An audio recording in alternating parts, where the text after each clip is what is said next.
أعوذ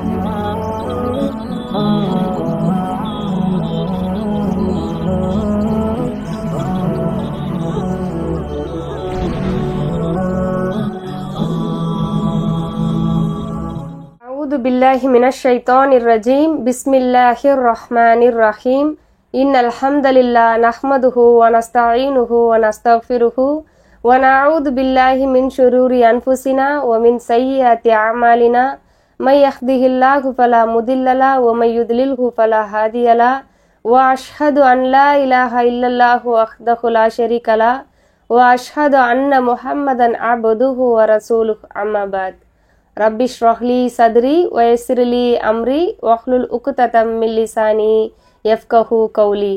அல்லாஹ்வின் நல்லடியார்கள் அனைவரின் மீதும் அல்லாஹ்வின் சாந்தியும் சமாதானமும் என்றென்றும் எப்போதும் நிலவட்டுமாக. அஸ்ஸலாமு அலைக்கும் வரஹ்மத்துல்லாஹி வபரகாத்துஹு. அல்ஹம்துலில்லாஹ், இந்த உலகத்துல நம்ம எல்லாருமே அல்லாஹ் நமக்கு கொடுத்த அருளை அதிகமாக்கணும் அப்படின்னு சொல்லிட்டு நம்ம அதிகமா ஆசைப்படுறோம். அதுக்காக வேண்டிய முயற்சிகள் எடுக்கிறோம், அதுக்காக வேண்டி உழைக்கிறோம். எல்லாருக்குமே இது நடக்குதான்னு கேட்டால் சில பேருக்கு அந்த அருள் அதிகமாயிட்டே போகுது, சில பேருக்கு அப்படியே தான் இருக்குது. ஆனால் நம்மளுடைய ஆசைகள் மட்டும் ஒரு நாளைக்கு ஒரு நாள் எப்படி இருக்குது, இந்த அருள் அதிகமாயிராதா அப்படின்னு சொல்லி நம்ம நினச்சிக்கிட்டே இருக்கோம். அல்லாஹ் தஆலா தன்னுடைய திருமறையில் இதுக்கு ஒரு ஈஸியான வழியை சொல்லி கொடுக்குறான். 14வது அத்தியாயம் 7வது வசனத்தில் அல்லாஹ் தஆலா சொல்கிறான், இன் ஷக்கர்தும் ல அஸிதன்னக்கும். யார் நன்றி செலுத்துறீங்களோ அவங்களுடைய அருளை நான் அதிகமாக்குவேன்னு சொல்லி சொல்கிறான்.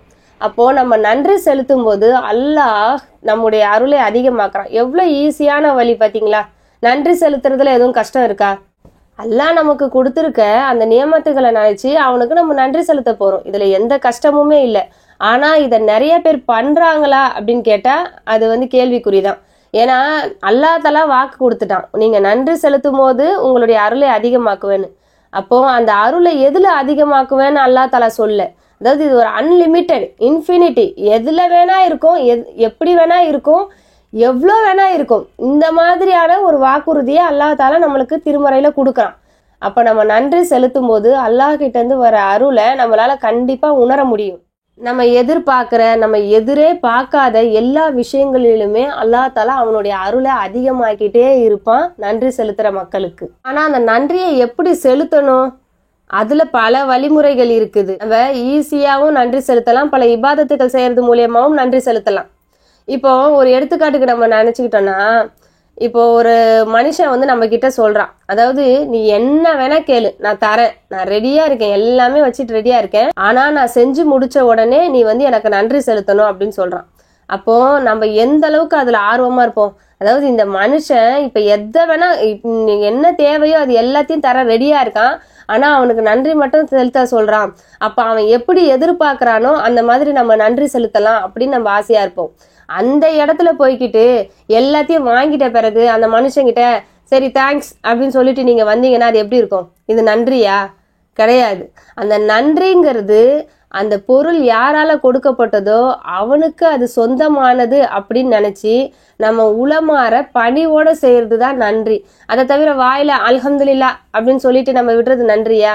எத்தனையோ தடவை நம்ம ஆயிரக்கணக்கில் நம்ம அல்ஹம்துலில்லாஹ் சொல்லிக்கிட்டு இருக்கோம். அதெல்லாம் இறைவனுக்கு செலுத்த நன்றி ஆயிடுமா? அவன் கிட்ட இருந்து கிடைக்கிற பொருள் எப்படியாப்பட்டது, அதை எப்படி பயன்படுத்தணும், அதை எப்படியெல்லாம் வேஸ்ட் பண்ணிடக்கூடாது, இப்படி எல்லா விஷயத்தையும் நினைச்சு அவனுக்கு நம்ம நன்றி செலுத்துறது தான் உண்மையான நன்றி.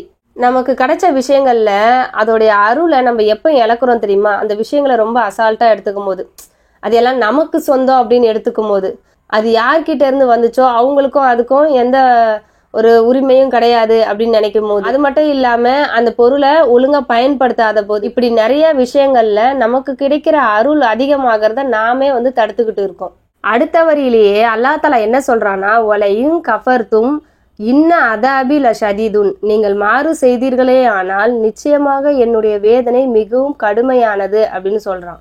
இப்ப நம்ம என்ன நினைச்சுக்க கூடாது, ஒருவேளை நம்ம நன்றி செலுத்தலைன்னா அல்லாஹ் தஆலா நம்மள வேதனைப்படுத்துறேன் அப்படின்னு சொல்றான் அப்படின்னு நினைச்சுக்க கூடாது.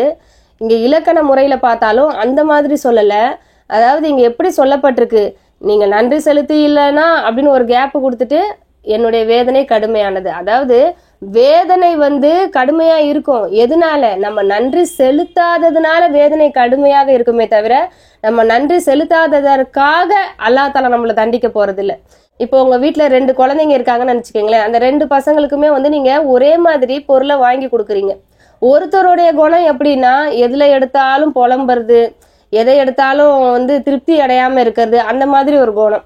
இப்ப இன்னொரு பிள்ளையோடைய குணம் எப்படின்னா, எதையுமே வந்து திருப்தியோட பொருந்திக்கிறது, எனக்கு போதும் நல்லா இருக்கு அப்படின்னு சொல்லி அந்த விஷயத்துல வந்து அவங்க வந்து ஒரு திருப்தி அடைஞ்சிடுறது, சந்தோஷமாயிருது, அந்த மாதிரி ஒரு குணம். ஆனா நீங்க 2 பிள்ளைக்கும் ஒரே மாதிரி தான் வாங்கி கொடுக்குறீங்க. இதுல ஒரு புள்ள உட்காந்து எனக்கு இன்னும் வேணும்னு அழுகுது, இன்னொரு புள்ளைய பாத்தீங்கன்னா என்ன பண்ணுது, எனக்கு ரொம்ப பிடிச்சிருக்கு அப்படின்னு சந்தோஷமா இருக்கு. இப்ப இது யாரோடைய தப்பு? நம்ம வாங்கி கொடுத்தது 2 பேருக்கும் ஒரே மாதிரி தான் வாங்கி கொடுத்தோம் இல்லையா? இந்த புள்ள அழுகிறதுக்கும் நம்ம காரணம் இல்லை, அதே மாதிரி இந்த புள்ள சிரிக்கிறதுக்கும் நம்ம காரணம் இல்லை. அதாவது அதோடைய இயற்கை குணம்னு ஒண்ணு இருக்கு. அது நன்றி செலுத்தி ஒரு புள்ள அதை எடுத்துக்குது, இன்னொரு புள்ள அதுக்கு நன்றி செலுத்தாம குறை பேசிக்கிட்டு இருக்குது, அதனால அதுங்க கஷ்டப்படுதுங்க. அந்த மாதிரி தான் நம்ம நன்றி செலுத்தாததற்காக கஷ்டப்படுறது இல்ல, நம்ம நன்றி செலுத்தாததுனால கஷ்டப்பட்டுக்கிட்டு இருக்கோம் அப்படிங்கறத நம்ம புரிஞ்சுக்கணும். இந்த வசனம் எங்க அருளப்பட்டது அப்படின்னு பார்த்தோம்னா, அதாவது மூசா அலைஹிஸ்ஸலாம் கூட பனு இஸ்ரவேலர்களும் கடலை கடந்து வந்த போது இந்த வசனம் வந்து இறக்கப்பட்டிருக்கு. இந்த வசனத்துல வந்து அதாவது ரொம்ப கஷ்டப்பட்டுக்கிட்டு இருக்க ஒரு மக்கள் கிட்ட சபுரை பத்தி சொல்றதுக்கு பதிலா அல்லாஹ் தஆலா சுக்ரை பத்தி சொல்றான். சரிங்களா? ஏன்னா அவங்க எவ்வளோ பெரிய கஷ்டம்லாம் அனுபவிச்சாங்க அப்படிங்கிறத முன்னாடி வசனத்துல அல்லாஹ் தஆலா சொல்லி காட்டுறான். மூசா தன் சமூகத்தாரிடம், ஃபிரௌனுடைய கூட்டத்தாரிடம் இருந்து அல்லாஹ் உங்களை காப்பாற்றிய போது அல்லாஹ் உங்களுக்கு புரிந்த அருள் கொடையை நினைத்து பாருங்கள். அவர்களோ அவர்களை கொடிய வேதனையால் துன்புறுத்தியதுடன் உங்களுடைய ஆண் குழந்தைகளை அறுத்து கொலை செய்தும் உங்கள் பெண் மக்களை உயிருடன் விட்டு கொண்டும் இருந்தார்கள். அதாவது மூசா அலைஹிஸ்ஸலாம் வந்து நினைவூட்டுறாங்க அந்த இஸ்ரவேல் மக்களுக்கு. என்ன சொல்றாங்க? அதாவது உங்களை வந்து ஃபிரௌன் வந்து ரொம்ப கஷ்டப்படுத்திக்கிட்டு இருந்தான், உங்க ஆண் குழந்தைகள் எல்லாம் கொண்டுகிட்டு இருந்தான், நீங்க அவனால ரொம்ப கஷ்டப்பட்டுட்டு இருந்தீங்க. அல்லாஹ் அந்த ஒரு சூழ்நிலையில இருந்து உங்களை காப்பாத்திருக்கானே, அதை நீங்க நினைச்சு பாருங்கன்னு சொல்லி மூசா அலைஹிஸ்ஸலாம் சொல்றாங்க. சொன்ன பிறகுதான் அல்லாஹ் தஆலா இந்த வசனத்தை இறக்குறான். அதாவது நீங்க நன்றி செலுத்தினால் உங்களுக்கு நான் வந்து என்னுடைய அருட்கொடையை அதிகமாக்குவேன் அப்படின்னு சொல்லி அந்த வசனத்தை இறக்குறான். அப்ப நம்ம முன்னாடி உள்ள வசனத்துல இருந்து நம்ம என்ன புரிஞ்சுக்கிறோம்னா, அதாவது ஒருத்தர் கஷ்டப்படுற சூழ்நிலையில அவனுக்கு அந்த கஷ்டத்துக்கு பொறுமை அப்படிங்கிற ஒரு விஷயம் சொல்லப்படாம நன்றி செலுத்துற ஒரு விஷயம் சொல்லப்பட்டதுன்னா, அப்ப அந்த நன்றி உணர்ச்சிங்கிறது நமக்கு எப்படி இருக்கும்? ஒரு சந்தோஷத்தை கொடுக்கும். இப்போ நம்மளே பாருங்களேன், ஒரு இடத்துல சபுர் செய்ய சொல்றாங்கன்னா, சபுர் செய்யும் போது நம்ம மனசுல கஷ்டம் இருக்கும். ஒருத்தர் வந்து நம்மளை விரட்டி அடிச்சிருக்கான் ஊரை விட்டு இல்லையா? அவங்க வந்து பாலைவனத்துல இங்க அலைஞ்சுக்கிட்டு இருக்காங்க, அவங்களுக்கு வந்து ஒழுங்கான தண்ணி கிடைக்கல, சாப்பாடு கிடைக்கல. இந்த மாதிரியான வந்திருக்க நேரத்துல சபுரை பத்தி சொல்லியிருந்தோம்னா என்னன்னு தோணிருக்கும்? சரி, அல்லாஹ்க்காக சபுர் செஞ்சுப்போம் அப்படின்னு நினைப்பாங்க. ஆனா அவங்களுடைய மனசுல இருக்கிற அந்த கசப்புங்கிறது அப்படியே தான் இருக்கும், கஷ்டப்பட்ட மாதிரி தான் இருப்பாங்க. ஆனா சுக்குருன்ற ஒரு எண்ணத்தை கொண்டு வரும்போது, அதாவது நீ எவ்வளவு கஷ்டப்பட்ட, உன்னை ஃபிரௌன் எப்படிலாம் கஷ்டப்படுத்தினான், உன் பிள்ளைங்களெல்லாம் கொன்னான், உன்னை அந்த இடத்துல வாழ விடல, உன்னை விரட்டி அடிச்சான், ஆனா அல்லாஹ் தஆலா உன்னை கடலை பிளந்து காப்பாத்திருக்கான் அப்படிங்கிற ஒரு நல்லதை நினை. இது எவ்வளவு பெரிய சைக்காலஜி இல்லையா அல்லாஹ் தஆலா சொல்லி கொடுக்கறது? அதாவது நன்மையான விஷயங்களை நம்ம நினைக்கும் போது நம்ம என்ன பண்ணுவோம், நமக்கு இருக்கிற கஷ்டங்கள் வந்து சந்தோஷமா மாறும். நம்ம சபர் செஞ்சுக்கும் போது கஷ்டம் கஷ்டமா தான் இருக்கும், ஆனா நம்ம அதை வெளியே காட்டிக்க மாட்டோம் ஐயா. ஆனா சுக்குர் செய்யும் போது அந்த கஷ்டமே நம்மளுக்கு சந்தோஷமா மாறிடும் அப்படின்னு அல்லாஹ் தஆலா இந்த வசனம் மூலியமா சொல்றான். அதுக்கு முன்னாடி உள்ள வசனத்தை பார்த்தோம்னா, அதாவது 14வது அத்தியாயத்துல 5வது வசனத்தை பார்த்தோம்னா, நம்ம 7 பார்த்தோம், அடுத்த 6 பார்த்தோம், இப்ப 5வது வசனத்தை பார்த்தோம்னா, நிச்சயமாக நாம் மூசாவை நம்முடைய அத்தாட்சிகளை கொண்டு அனுப்பி வைத்து நீர் உம்முடைய சமூகத்தினரை இருளிலிருந்து வெளியேற்றும் பிரகாசத்தின் பால் கொண்டு வரும் அல்லாஹ்வின் அருட்கொடைகளை அவர்களுக்கு நினைவூட்டுவீராக என்று கட்டளையிட்டோம். நிச்சயமாக இதில் பொறுமையுடையோர் நன்றி செலுத்துவோர் எல்லோருக்கும் படிப்பினைகள் இருக்கின்றன. அதாவது அல்லாஹ் தஆலா என்ன சொல்றான்னா, இதை அல்லாஹ் தான் சொல்லி கொடுக்க சொன்னான்னு சொல்றான். அதாவது இந்த சுக்குர் செய்யறத பத்தி, அவனுடைய அருட்கொடைகளை நினைத்து பார்க்கறது மூலியமா கிடைக்கிற சந்தோஷத்தை பத்தி அல்லாஹ் தான் மூசா அலைஹிஸ்ஸலாமுக்கு சொல்லி கொடுத்தேன் அப்படின்னு சொல்லி இந்த வசனத்துல சொல்றான். அது மட்டும் இல்லாம அந்த சுக்குர் செய்யறதுடைய நன்மை எப்படின்னா, ஒரு இருளில் இருந்து பிரகாசத்தின் பால் வந்த மாதிரி. இருளுல இருந்துட்டு இருளுக்குள்ளேயே இருக்கிற மாதிரி இல்ல, அதாவது இருள்ல இருந்துட்டு வெளிச்சத்துக்கு வர மாதிரி நம்ம நினைச்சுக்கிறது கிடையாது. உண்மையாலுமே பிரகாசத்தின் பால் வந்ததுக்கு அர்த்தம் தான் நம்ம சுக்ரு அப்படிங்கிற ஒரு விஷயம் அப்படிங்கறத அல்லாஹ் தஆலா இந்த வசனங்கள் மூலியமா நம்மளுக்கு தெளிவுபடுத்துறான். ஏன்னா நன்றி உணர்ச்சிங்கிற ஒரு விஷயம் அவனை என்ன ஆக்கும், சந்தோஷமாக்கும். இப்போ ஒரு எடுத்துக்காட்டுக்கு ஒரு குழந்தை எடுத்துப்போமே, அந்த குழந்தைக்கு காலையில இருந்து நைட்டு வரைக்கும் நம்ம எல்லாமே வாங்கி கொடுத்துக்கிட்டே இருக்கோம், அதை ரொம்ப திருப்தியா வச்சிருக்கோம், அதுக்கு பிடிச்ச மாதிரியே நம்ம நடந்துக்கிறோம். நைட்டு அந்த பொருளை ஒரு விஷயத்த வாங்கி கேட்குது. அது வாங்கி கேட்கும் போது நம்ம சொல்லுவோம், உனக்கு காலையில உனக்கு ட்ரெஸ் வாங்கி கொடுத்தேன், சாக்லேட் வாங்கி கொடுத்தேன், ஐஸ்கிரீம் வாங்கி கொடுத்தேன், சாப்பாடு வாங்கி கொடுத்தேன், இவ்வளோ விஷயங்களையும் நீ அனுபவிச்சுக்கிட்டே தான் இருக்க. வெளியே கூட்டு போனேன், பார்க் கூட்டு போனேன் இல்லையா, இந்த மாதிரி எந்த விஷயத்திலயும் உனக்கு குறையில்லாம நான் செஞ்சுக்கிட்டு தான் இருக்கேன். இப்போ நீ கேட்குறியே அப்படின்னு சொல்லி அதை நம்ம நினைவூட்டும் போது அந்த பிள்ளைக்கு தானாவே என்ன தோணும்னா, ஆமா நம்ம இதெல்லாம் நம்மளுக்கு கிடைச்சிக்கிட்டு தானே இருந்துச்சு, இப்போ இது கிடைக்காததுக்கு நம்ம வருத்தப்படக்கூடாது அப்படிங்கிற எண்ணம் தோண்டும். அப்படி நம்ம பண்ணாம நம்ம என்ன பண்ணுவோம், அது நைட்டு கேட்கும் போது உனக்கு இப்ப கிடைக்காதுப்பா, நீ கொஞ்சம் பொறுமையோட இருந்துக்க அப்படின்னு சொல்லி நம்ம அதுக்கு அட்வைஸ் பண்ணும்போது அது அந்த பிள்ளைக்கு புரியாது, அது அதுக்கு கஷ்டமா இருக்கும்.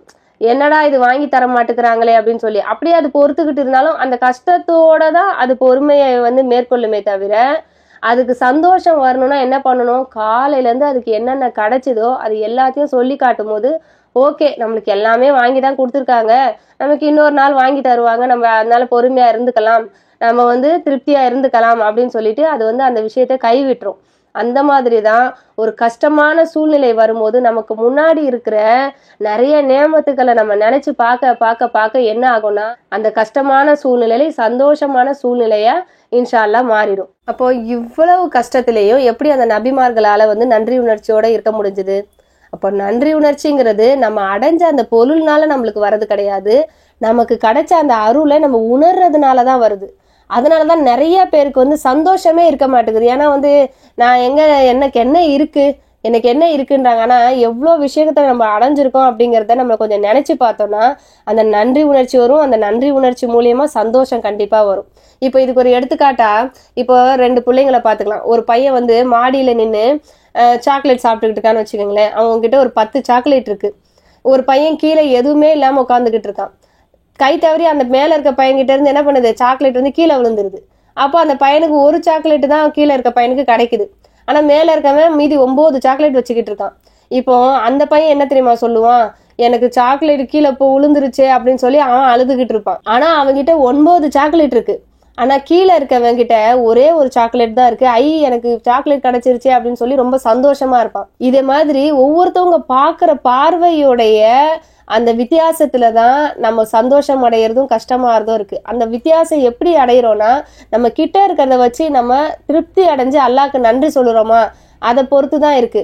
அத மாதிரிதான் நபிமார்களும் தாங்க கிட்ட என்ன கஷ்டம் இருந்தாலும் நமக்கு மறுமையில வெற்றி கிடைக்க போகுது, நம்மளுக்கு இவ்வளவு கொடுத்துருக்கானே அல்லாஹ், அதாவது என்னென்ன விஷயங்கள் எல்லாம் கொடுக்கப்படலையோ அதை நினைச்சு கஷ்டப்படுறதுக்கு பதிலா அவங்களாம் என்ன பண்ணாங்க தெரியுமா, எந்தெந்த விஷயங்கள்லாம் கொடுக்கப்பட்டிருக்கோ அந்த விஷயத்துக்கு அல்லாஹ்க்கு நன்றி சொன்னாங்க. இப்போ அந்த கொடுக்கப்பட்ட விஷயங்களுக்கு நம்மளால நன்றி சொல்லி முடிக்க முடியுமா?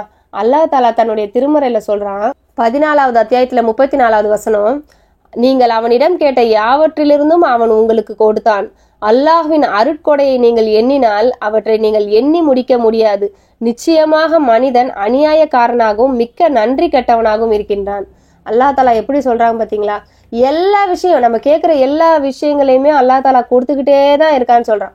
நமக்கு என்ன தோணுதுன்னா அல்லாஹ் தஆலா எதுவுமே கொடுக்காத மாதிரி தோணுது. அதாவது 98% எல்லாத்தையும் வச்சுட்டு ஒரு 2% இல்ல ஒரு 1% நம்மளுக்கு ஏதாவது ஒரு குறை இருந்ததுன்னா அந்த குறை மட்டுமே தான் நம்ம கண்ணில் வந்துகிட்டு இருக்குமே தவிர 99 விஷயங்கள் நமக்கு அல்லாஹ் தஆலா கொடுத்துருக்கான்றது நமக்கு என்னைக்குமே நினைப்புக்கு வரதே கிடையாது.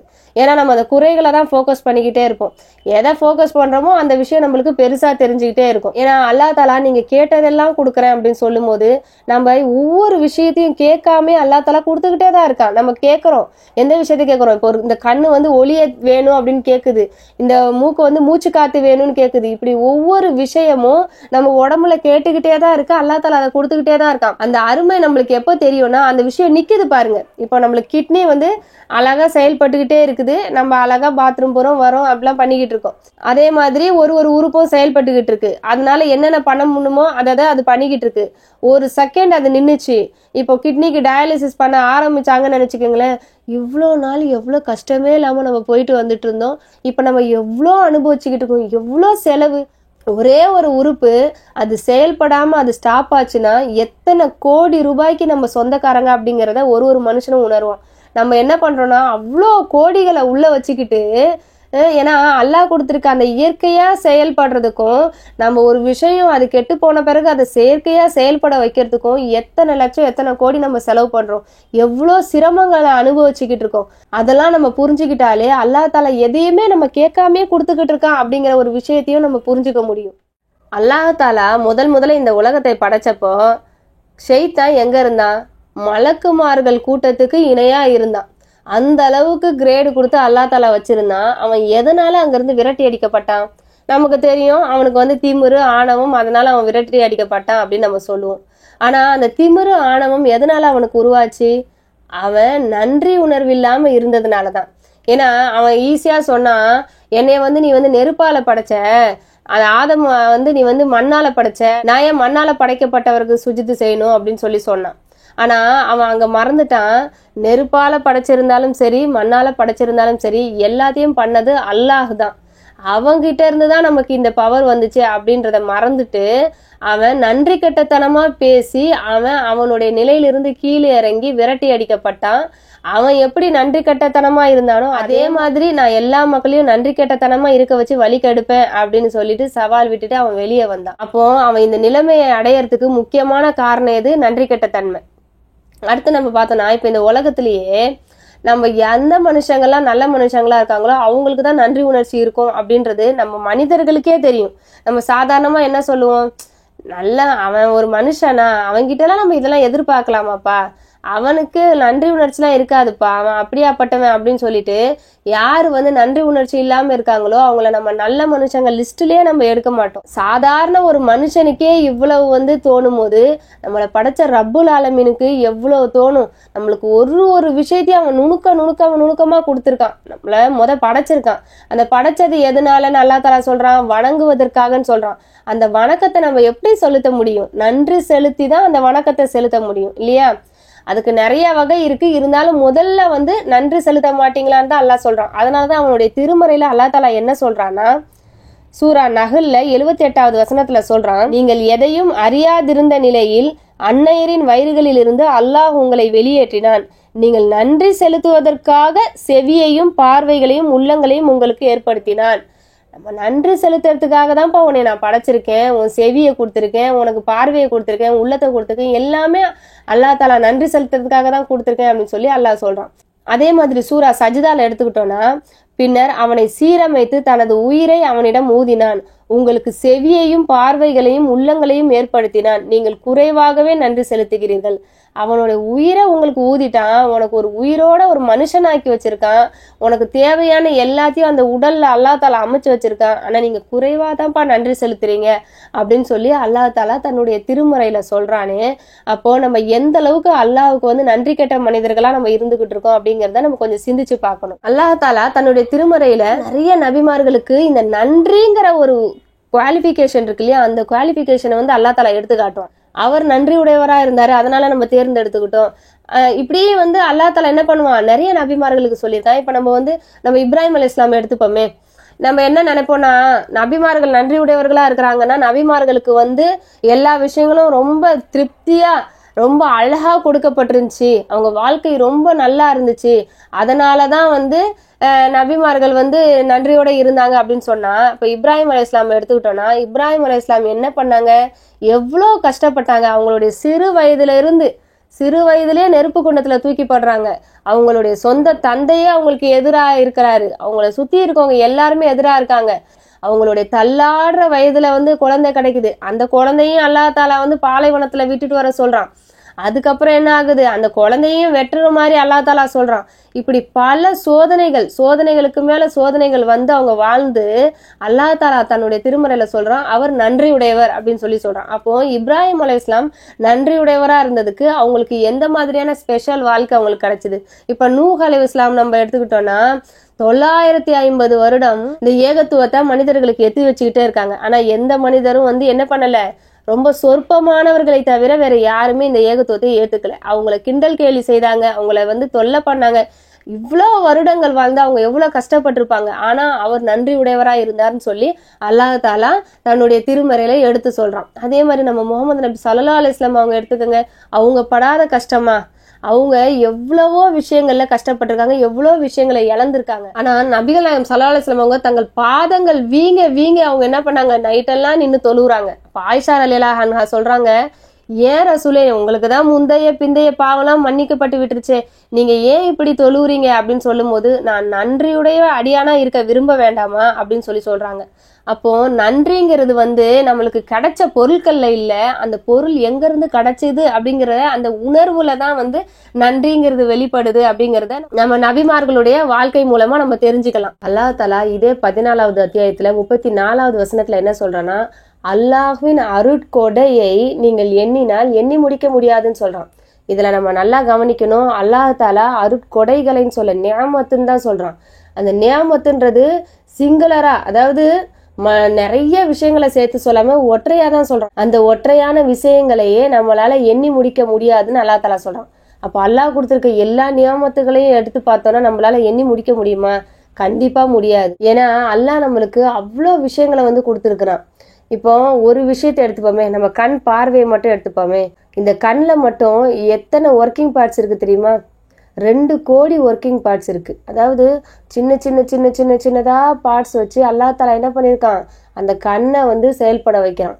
இந்த கண்ணு இல்லாதவங்க கிட்ட நம்ம போய் கேட்டோம்னா அவங்க என்ன தெரியுமா சொல்லுவாங்க, அதாவது இந்த கொஞ்ச நேர பார்வைக்காக இந்த உலகத்துல அவங்க அனுபவிக்கிற பொருட்கள், அவங்க கூட இருக்க மனிதர்கள், அவங்க உறவுகள், அவங்க பெத்த பிள்ளைகள், அவங்க பெத்த தாய் தகப்பன் எல்லாரையும் பார்க்கறதுக்காக வேண்டி ஒரு நிமிஷம் அந்த பார்வையை வந்து அல்லாஹ் அவங்களுக்கு கொடுத்தா அந்த மக்கள் என்ன சொல்லுவாங்களா இருக்கும், அதாவது நான் சம்பாதிக்கிற சம்பாத்தியம் எல்லாத்தையுமே கூட நான் கொடுத்துட்றேன், ஆனா ஒரு நிமிஷம் எனக்கு பார்வை கொடுத்தா நான் இந்த உலகத்தை பார்த்துப்பேன் அப்படின்னு சொல்ற அளவுக்கு அவங்கள பொறுத்த வரைக்கும் அந்த ஒரு நிமிஷம் பார்வைங்கிறது இந்த உலகத்துல உள்ள அவங்க சம்பாதிச்ச எல்லா பொருட்களையும் சிறந்ததா இருக்கு.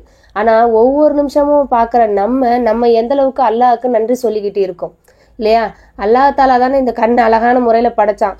அப்போ இத்தனை ஒர்க்கிங் பார்ட்ஸ் வச்சு படைச்சிருக்க அல்லாஹ்வுக்கு நம்ம என்னைக்கு நன்றி சொல்லிக்கிட்டு இருக்கோம் அப்படின்னு கொஞ்சம் சிந்திச்சு பார்க்கணும். நமக்கு வந்து எல்லாமே ஈஸியா கிடைக்கிறதுனால நமக்கு எதுவுமே வந்து என்ன தெரியல, அருளாவே தெரியல. எப்போ வந்து நம்ம ஒரு பொருளை அல்லாஹ் தாலா கொடுத்துருக்க ஒரு விஷயத்த வந்து ரொம்ப ஈஸியா சாதாரணமா நினைச்சுக்கிறோமோ அப்பவுமே அந்த அருள் நம்மளை விட்டு விலகுதுன்னு அர்த்தம். ஏன்னா நமக்கு அது அருளா தெரியல. அல்லாஹ் எந்த கஷ்டத்தையும் நம்ம மேல திணிக்கல, நம்ம மேல கஷ்டத்தை திணிச்சுக்கிறோம் நன்றி செலுத்தாம இருக்கிறதுனால அப்படிங்கறத நம்ம நல்லா புரிஞ்சுக்கணும். இன்னைக்கு காலையில தூங்கி எழுந்ததும் அல்ஹம்துலில்லாஹி அல்லதி அஹ்யானா பஅதமா அமாதனா வ இலைஹி நுஷூர், அதாவது தூக்கம்ங்கிறது ஒரு சிறு மரணம். அல்லாஹ் தஆலா அதுல இருந்து நம்மளை எழுப்புறானே, அதுக்கு அல்லாஹ்க்கு நம்ம நன்றி செலுத்துறோம். ஏன்னா அல்லாஹ் தஆலா அந்த தூங்குன நிலையிலேயே எத்தனையோ பேருக்கு உயிரை வாங்கியிருக்கான் இல்லையா? ஆனா அந்த தூங்குற நிலையில இருந்து நம்ம அடுத்த நாள் நம்மளுக்கு நன்மை செய்யறதுக்கு நமக்கு அந்த நேரத்தை கொடுத்துருக்கானே, அப்ப அல்லாஹ்க்கு நம்ம எவ்வளவு நன்றி சொல்லணும். நமக்கு மட்டுமா, நம்ம யார் மேலாம் பாசமா இருக்கோமோ அந்த தாய் தகப்பன், பிள்ளைகள், கணவன், மனைவி, உறவுகள், இவங்க எல்லாரையுமே எழுந்துக்க வச்சு காலையில நம்ம முன்னாடி காட்டுறானே, அதுக்கு நம்ம எவ்வளவு நன்றி கடன் பட்டவங்களா இருக்கணும் இல்லையா? நம்ம ரொம்ப சாதாரணமா நமக்கு கொடுத்த அருள்களை நம்ம நினைச்சுக்கிட்டு இருக்கோம். இந்த அருள்களுக்கு நன்றி செலுத்துறது மூலமா நம்ம அல்லாஹ்வுடைய கண்ணியத்தை நம்ம உயர்த்த போறோமா? அல்லாஹ் என்னைக்குமே கண்ணியமானவன் தான். குல்லுமன் அலைஹா ஃபான் வ யபுகா வஜ்ஹு ரப்பிக துல் ஜலாலி வல் இக்ராம். அதாவது இந்த உலகத்துல எல்லாமே அழிந்து போகக்கூடியது, இந்த உலகத்துல நிலையானது எதுவுமே கிடையாது. ஆனா எல்லாமே அழிந்து போனாலும் அந்த கண்ணியமிக்க அந்த மகத்துவமான அந்த இறைவனுடைய திருமுகம் நிலைத்திருக்கும் சொல்றான்.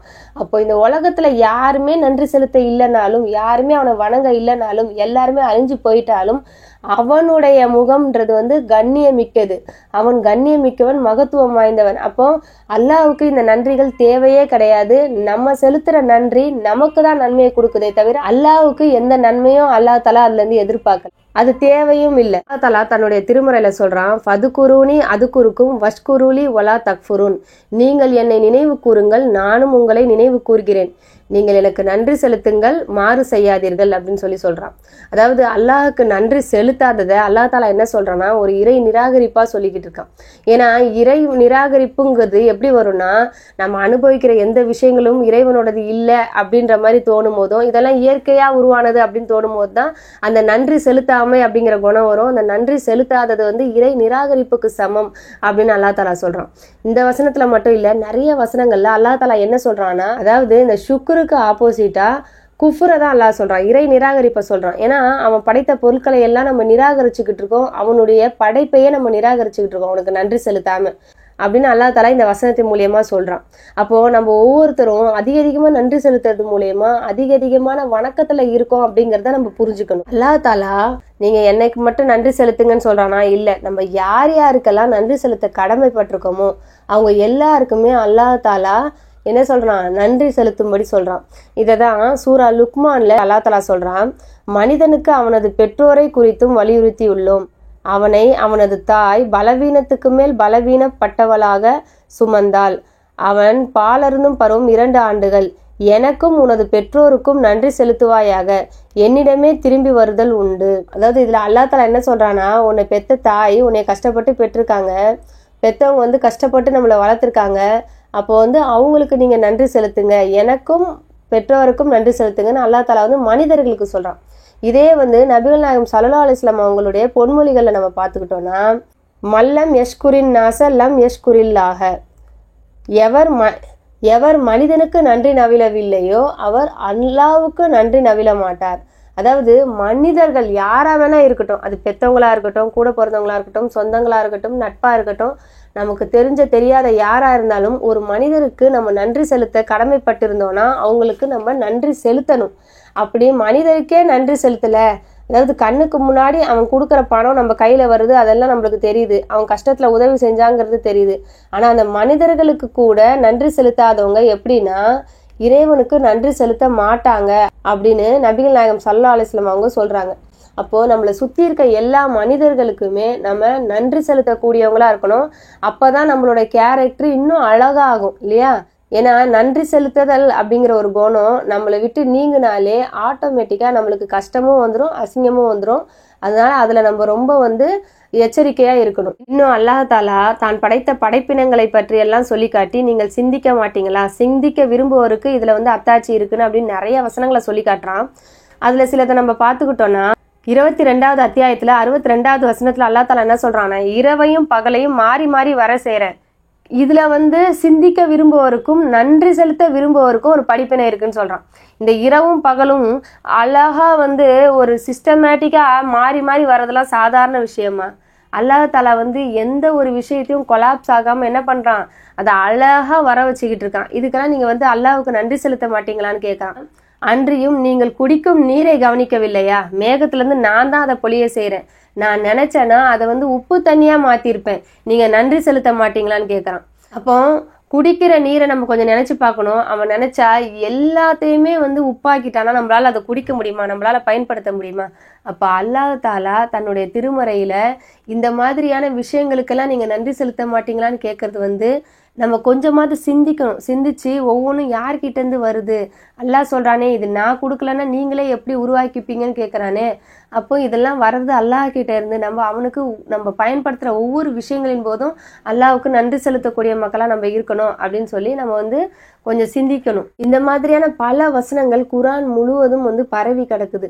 அதாவது நம்ம அதை எடுத்து பார்த்தோம்னா நம்ம சிந்திக்க ஆரம்பிப்போம், நம்ம நன்றி செலுத்த ஆரம்பிப்போம். அதனாலதான் அல்லாஹ் தஆலா இந்த விஷயங்கள் எல்லாம் குர்ஆன்ல வந்து அதிகமா சொல்லி காட்டுறான். அடுத்து நம்ம பார்த்தோம்னா, சரி இப்ப நன்றி செலுத்துறதுன்னா என்ன, அல்ஹம்துலில்லாஹ் அல்ஹம்துலில்லாஹ் அல்ஹம்துலில்லாஹ்னு மட்டும் சொல்றதா அப்படின்னு நம்ம கேட்டோம்னா கண்டிப்பா இல்லை. அதாவது அல்ஹம்துலில்லாஹ்னு சொல்லும் போது அல்லாஹ்வை நம்ம புகழ்றோம். அதாவது ஹம்துங்கிறதுக்கும் சுக்குருங்கிறதுக்கும் வித்தியாசம் இருக்கு. ஹம்துங்கிறது அல்லாஹ்வை புகழ்தல். இப்போ சுக்குருங்கிறது வந்து எப்படியா இருக்கும்னா செயல்முறையிலையும் காட்டுறது. அதாவது அல்லாஹ் தான் எனக்கு எல்லாத்தையும் கொடுத்தான் அப்படிங்கிறத நம்ம வாயால மட்டும் சொல்லாம அதை செயல்முறையிலையும் காட்டுறது. இப்போ செயல்முறை அப்படிங்கும் போது என்னன்னா, இப்போ நம்மளோட பெத்தவங்க வந்து ஒரு சைக்கிள் வாங்கி தராங்கன்னு வச்சுக்கோங்களேன். அந்த பையன் வந்து அந்த சைக்கிளுக்கு எப்பா எனக்கு ரொம்ப நன்றி அப்படின்னு சொல்லிட்டு அதை ஒரு தூரமா போட்டு வச்சிருந்தான். அதை பயன்படுத்தாமே என்ன பண்றான், அவன் அதை எடுக்காமே இருக்கான் அப்படின்னு சொன்னோம்னா, அதை வீணாக்குறான் அப்படின்னு சொன்னோம்னா, அவன் சொன்ன அந்த நன்றிக்கு அர்த்தமே கிடையாது இல்லையா?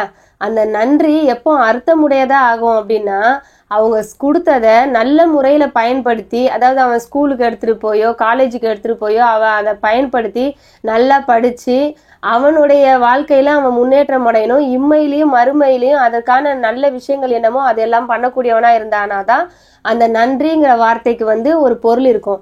ஆனா அதை விட்டுட்டு அவன் வந்து அதை வெறும் வச்சுட்டு நன்றி சொல்லிட்டு அதை வீணாக்கிட்டு இருந்தானா அந்த நன்றிங்கிறதுக்கு அர்த்தமே இல்லை. அதே மாதிரி இறைவன் தன்னுடைய திருமறையில நான் செவி புலன்களை கொடுத்திருக்கேன், நான் பார்வையை கொடுத்திருக்கேன், நான் உள்ளங்களை கொடுத்திருக்கேன் அப்படின்னு சொல்லும் போது அந்த செவி புலன்ல கேட்கறது நல்ல விஷயமா இருக்கணும், அல்லாஹ்வுக்கு பிடித்த விஷயமா இருக்கணும். அதே மாதிரி தன் கண்ணால பாக்குறது அல்லாஹ்வுக்கு பிடித்த விஷயமா இருக்கணும். இதை உள்ளத்துல அவன் எடுத்துக்கிறானோ அது எல்லாமே அல்லாஹ்வுக்கு பிடித்த விஷயமா இருக்கணும். அதுதான் உண்மையான நன்றி செலுத்துதல். வாயால நன்றி நவிழல்ன்றது வந்து அது மனிதர்களுக்கே வந்து பொருந்தாது அப்படின்னும் போது இறைவனுக்கு எப்படி பொருந்தும்? இறைவன் நம்மளுக்கு ஒண்ணுத்தையும் பார்த்து பார்த்து பார்த்து படைச்சிருக்கான் இல்லையா? அப்போ அந்த மனிதனுக்கு அது எப்படி பொருத்த முடியாதா இருக்கும்? அப்ப இறைவன் நமக்கு கொடுத்த எல்லா விஷயங்களாகட்டும், அது வந்து காலமா இருந்தாலும் சரி, இல்ல செல்வமா இருந்தாலும் சரி, இல்ல ஆரோக்கியமா இருந்தாலும் சரி, எந்த விஷயத்தை எடுத்துக்கிட்டாலும் அதை இறைவனுக்கு பிடித்த வகையில செலவிட்டு நம்ம இந்த உலகத்திலையும் மறுமையிலையும் நன்மையை சம்பாதிக்கிறது தான் இறைவனுக்கு செய்யற நன்றி அப்படிங்கிறத நம்ம புரிஞ்சுக்கணும். அப்பதான் வந்து நமக்கு கிடைக்கக்கூடிய சந்தோஷம் வந்து நிரந்தரமா கிடைக்கும். இந்த உலகத்திலேயே யார் ரொம்ப சந்தோஷமான மனிதன் தெரியுமா? யாருக்கு நன்றி செலுத்த தெரிஞ்சிருக்கோ அவன் தான் சந்தோஷமான மனிதன். ஏன்னா அவன் தான் இந்த உலகத்திலையும் நன்றி செலுத்துதல் மூலயமா நன்மை அடைஞ்சிருவான். இது மட்டும் இல்லாம மறுமையிலையும் இந்த உலகத்துல இருக்கும் போது அவன் இறைவனுக்கும் மற்ற மனிதர்களுக்கும் நன்றி செலுத்துறது மூலயமா மறுமையிலையும் அவன் நன்மை அடைஞ்சிருவான். அப்போ அந்த மனிதர்கள்ல ஒருத்தரா நம்ம இருக்கணும் அப்படிங்கிறதுக்காக நம்ம ஆசைப்படுறோம். நமக்கு எல்லாருக்குமே அல்லாஹ்வுக்கு நன்றி செலுத்தணும் அப்படிங்கிற எண்ணம் இருக்கும். இதுல சில பேருக்கு என்னன்னா, எனக்கு அல்லாஹ்வுக்கு எப்பவுமே நன்றி செலுத்தக்கூடிய மனிதனா இருக்கணும்ன்ற ஆசை இருக்கு. ஆனா என்னால அந்த மாதிரி இருக்க முடியல. நான் வந்து என்ன பண்றேன், நான் எனக்கு கொடுத்த அல்லாஹ் கொடுத்த நியாமத்துக்களை வீணாக்குறேன், நான் அதை ஒழுங்கா பயன்படுத்துறது இல்லை, அதை நினைச்சு பாக்குறது இல்லை, ஆனா எனக்கு மனசுல ஆசை மட்டும் இருக்கு அப்படின்னு நம்ம சொன்னோம்னா அதுக்கும் அல்லாஹ் தாலா ஒரு ஈஸியான வழியை சொல்லி கொடுக்குறான். ஏன்னா எவன் நம்மளை படைத்தானோ, எவன் நமக்கு எல்லாத்தையும் கொடுத்தானோ அவன் தான் இந்த நன்றி உணர்ச்சி அப்படிங்கிற விஷயத்தையும் கொடுக்க முடியும். அவன்கிட்ட நம்ம அதிகமா இதுக்காக துவா செய்யணும். சரிங்களா? அல்லாஹும்ம ஐன்னி அலா திக்ரிக்க வ சுக்ரிக்க வ ஹுஸ்னி இபாதத்திக்க. யா அல்லாஹ், உன்னை நினைவு கூறக்கூடிய மனிதனாகவும் நன்றி செலுத்தக்கூடியவனாகவும் அப்படின்னு சொல்லி அல்லாஹ் கிட்ட கேட்டுக்கிட்டே இருக்கும்போது என்ன ஆகும்? அல்லாஹ் தாலா நமக்கு அந்த நன்றி உணர்ச்சிங்கிற விஷயத்த அதிகமாக்கி நமக்கு நன்மைகளை அதிகமாக்குவோம். சரிங்களா? அதனால வந்துட்டு அல்லாஹ் கிட்ட தான் இதுக்கும் வந்து நம்ம பாதுகாப்பு தேடணும். அது மட்டும் இல்லாம இன்னொரு துவா இருக்கு. அந்த துவாவை நம்ம செய்யறது மூலியமா அல்லாஹ் நமக்கு எப்படியாப்பட்ட நியாமத்துக்களை கொடுத்துருக்கான் அப்படிங்கறத நம்ம இன்னும் உணர்ந்து சொல்லலாம். அல்ஹம்துலில்லாஹில்லதி அத்அமனா வ ஸகானா வ கஃபானா வ ஆவானா வ கம் மிம்மல் லா காஃபிய லஹு வலா முவிய. அதாவது இந்த துவால அல்லாஹ் தஆலா என்ன சொல்றான்னா, எங்களுக்கு உணவளித்து, எங்களுக்கு குடிக்க தந்து, எங்களுக்கு போதுமான வாழ்க்கையையும் தந்து, எனக்கு தங்குவதற்கான புகலிடத்தையும் தந்த அல்லாஹ்வுக்கே எல்லா புகழும். எத்தனையோ பேர் புகலிடம் கிடைக்காமலும் போதுமான வாழ்க்கை கிடைக்காமலும் இருக்கிறார்கள். அதாவது இந்த துவா மூலியமா நம்மளுக்கு என்ன தெரியுது? அதாவது மற்றவர்களுடைய நிலை எப்படி இருக்கு, நம்ம நிலை எப்படி இருக்கு அப்படின்றத நம்ம சிந்திக்கக்கூடிய விதத்துல இந்த துவா இருக்கு இல்லையா? நமக்கு வந்து சாப்பிட்றதுக்கு சாப்பாடு, குடிக்க தண்ணி, இருக்க இடம், போட்டுக்க ட்ரெஸ் எல்லாமே நம்மளுக்கு கிடைச்சிருக்கு. எத்தனையோ பேர் அது கிடைக்காம அங்க இருந்துகிட்டு இருக்காங்க. அப்ப அந்த மனிதர்களை சிந்திச்சு பார்த்து நம்ம இந்த துவாவை செய்யும் போது நம்மளுடைய நன்றி உணர்ச்சி இன்னும் அதிகமாகும். அல்லாஹ்வுக்கு வந்து நம்ம ரொம்ப நெருக்கமான மனிதர்களாகும். ஏன்னா இவ்வளவு விஷயங்களை எனக்கு கொடுத்துருக்கே அல்லாஹ், எத்தனையோ பேர் அது கிடைக்காம இருக்காங்களே அல்லாஹ் அப்படின்னு சொல்லும் போது இன்னும் நெருக்கமானவங்களாகவும் இம்மையிலையும் மறுமையிலையும் வெற்றி அடையக்கூடிய மனிதர்களா வந்து இந்த துவாக்களை சொல்றது மூலயமா நம்ம ஆவோங்கிறத நம்ம புரிஞ்சுக்கணும் இன்ஷா அல்லாஹ். அது மட்டும் இல்லாம இப்ப நம்ம பார்த்துக்கிட்டோம்னா இந்த நன்றி உணர்ச்சிங்கிறது ஒரு சாதாரண 5 அறிவுள்ள பிராணிக்கே நிறைய இருக்குன்னு சொல்லி நம்ம அதை சிலாகிச்சு சொல்லிக்கிட்டு இருக்கோம். இந்த 5 அறிவுள்ள பிராணி வந்து தன்னுடைய எஜமானனுக்காக இதை செஞ்சுது அதை செஞ்சுது அப்படின்னு சொல்லிட்டு நம்ம என்ன பண்றோம், அதெல்லாம் ஒரு பெரிய விஷயமா பேசுறோம். அப்ப 6 அறிவுள்ள மனிதர்களாகிய நாம நன்றி செலுத்தலைன்னா எவ்வளவு மட்டமான வாழ்க்கை வாழ்றோம் அப்படிங்கிறத நம்ம புரிஞ்சுக்கணும். ஏன்னா அல்லா தாலா நம்மளுக்கு எக்ஸ்ட்ரா ஒரு அறிவை படைச்சிருக்கான், பகுத்தறிவுங்கிறது. அது மூலியமா நம்ம இன்னும் புரிஞ்சுக்கிட்டு நம்மளை படைத்த அந்த எஜமானனுக்கு நம்ம இன்னும் நன்றி செலுத்தக்கூடிய மனிதர்களா இருந்தாதான் அல்லா தாலாக்கு வந்து நம்ம நெருக்கமாக முடியும் அப்படிங்கிறத நம்ம புரிஞ்சுக்கணும். ஏன்னா ஒரு 5 அறிவுடைய பிராணி இவ்வளவு பண்ணும்போது 6 அறிவுடைய மனிதன் எவ்வளவு பண்ணுவாங்கிறதுக்கான கேள்வி கணக்கு நமக்கு இன்னும் ஜாஸ்தியா இருக்கு. அதனால அதை புரிஞ்சுக்கிட்டு நம்ம செயல்படணும். இன்ஷா அல்லாஹ் நம்மை படைத்த இறைவனுக்கு நன்றி செய்யக்கூடிய மனிதர்களாக அல்லாஹ் தஆலா நம் அனைவரையும் ஆக்கி அருள் புரிவானாக. வாஹிர் தவானா அல்ஹம்துலில்லாஹி ரப்பில் ஆலமீன். அஸ்ஸலாமு அலைக்கும் வரஹ்மத்துல்லாஹி வபரகாத்துஹு.